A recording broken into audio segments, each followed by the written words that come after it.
right, class, today we're going to cover section 7.2, which is all about estimating a population proportion. So we need to consider what would be a point estimate for our population proportion, how to calculate a confidence interval for our population proportion, and determine what sample size we need in order for us to determine this population proportion. So in this section, we're not trying to find the population mean as we have done in 7.3 and 7.4. We just want to determine information about the true population proportion, okay?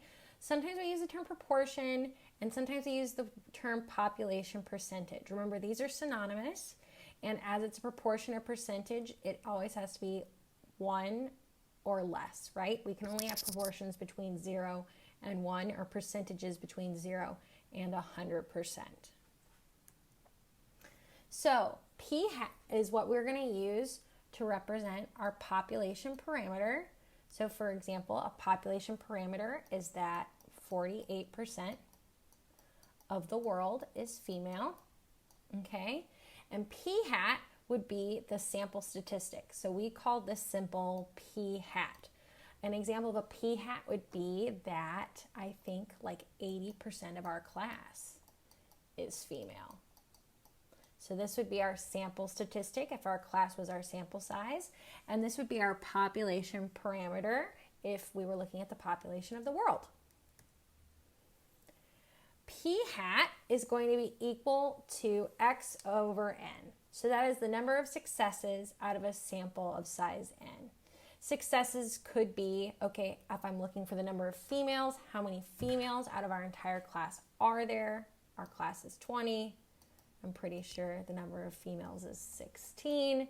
So I was pretty close, 80%. Awesome. So for instance, if we're looking at the proportion of adults 21 to 25 years old who smoke, and we take a sample of 100, if we find that 32 smoke, so meet our criteria, smoking is not a success, then we find that our P hat equals 32 out of 100.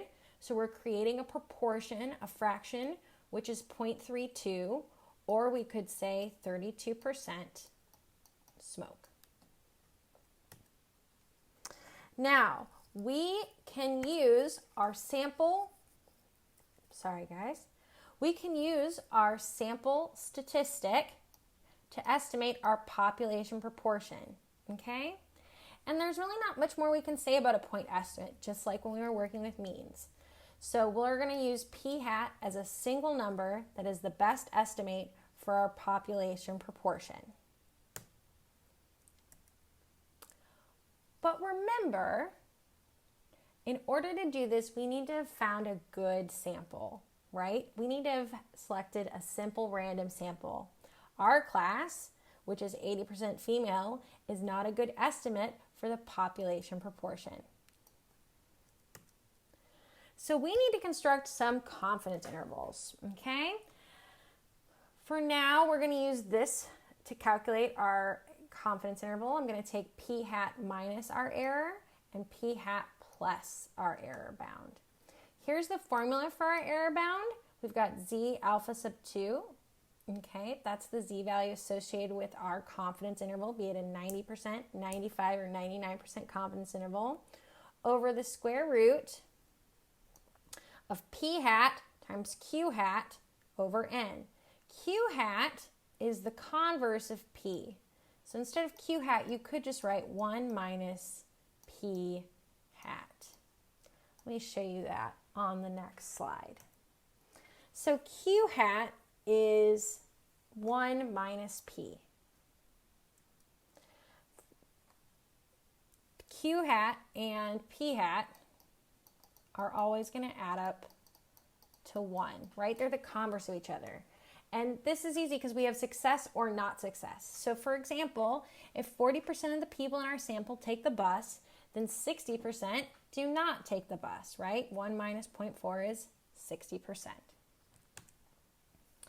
So, when 500 students are randomly selected and surveyed, it is found that 135 of them own personal computers. So we want to find A and B.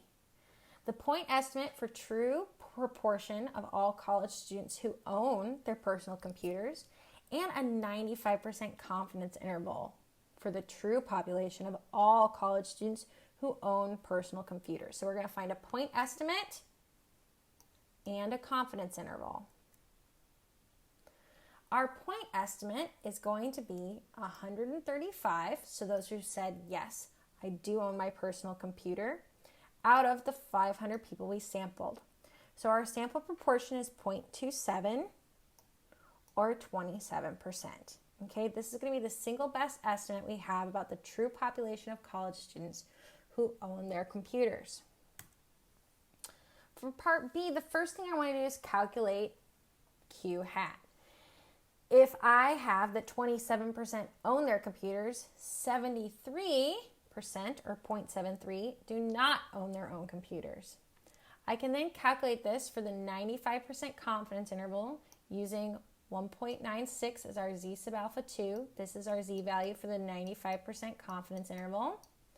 I multiply this by the square root of p hat, which is 0.27, times q hat, which is 0.73, divided by 500. Again, being really careful to follow our PEMDAS rules so we can get a true answer. That gives me an error of 0.0389. So our confidence interval is going to be p hat minus our error, comma p hat plus our error. So I take 0.27 minus 0.0389 and 0.27 plus 0.0389. So I get a confidence interval of 0.2311 to 0.3089. So I'm going to interpret this confidence interval.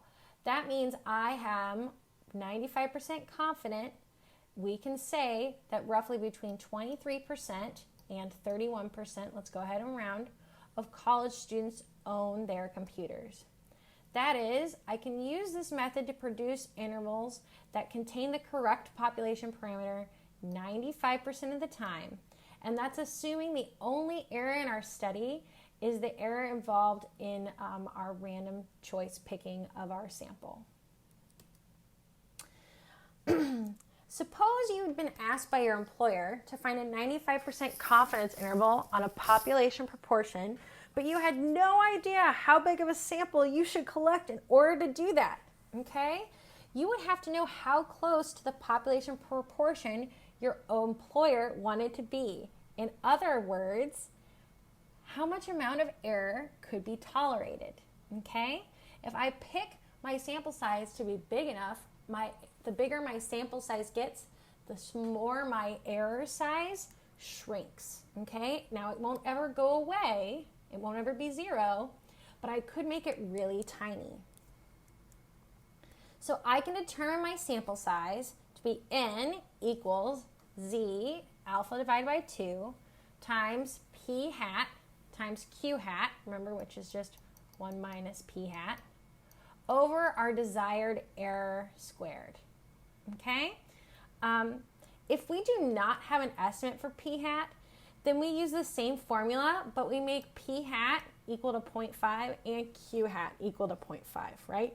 The idea behind that is if we have no idea what to estimate for our p, we'd want to make the product of p hat and q hat the largest number possible, and 0.5 times 0.5 gives us the largest possible decimal.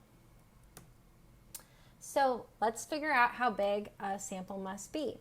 So the West American Communications Company is considering a bid to provide long-distance phone service. You are asked to conduct a poll to estimate the percentage of consumers who are satisfied with their current long-distance phone service, okay? You want to be 90% confident, okay, this gives us a clue about our z sub alpha 2, 90% confident that our sample percentage is within 2.5 percentage points of the true population proportion. And a previous poll suggests that this percentage is about 85%. So this means our p hat isn't 85%, it's 0.85. and our Q hat is 0.15. And since I want to be within 2.5 percentage points of the true population proportion, this is my error bound.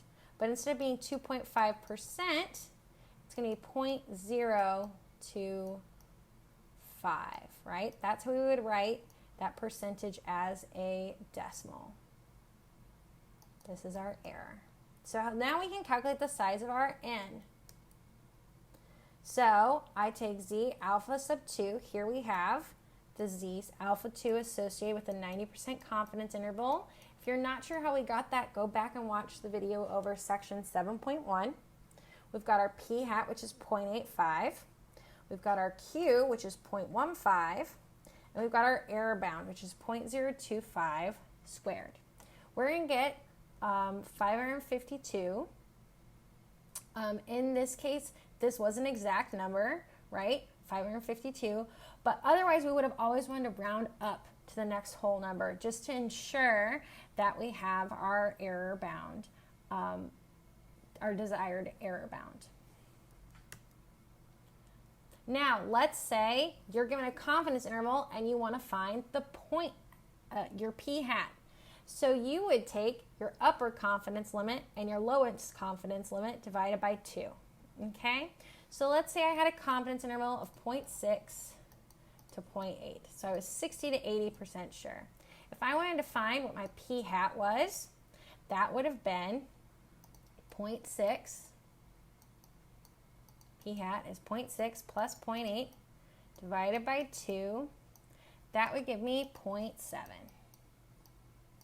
So my population, my sample statistic was 70% in this case.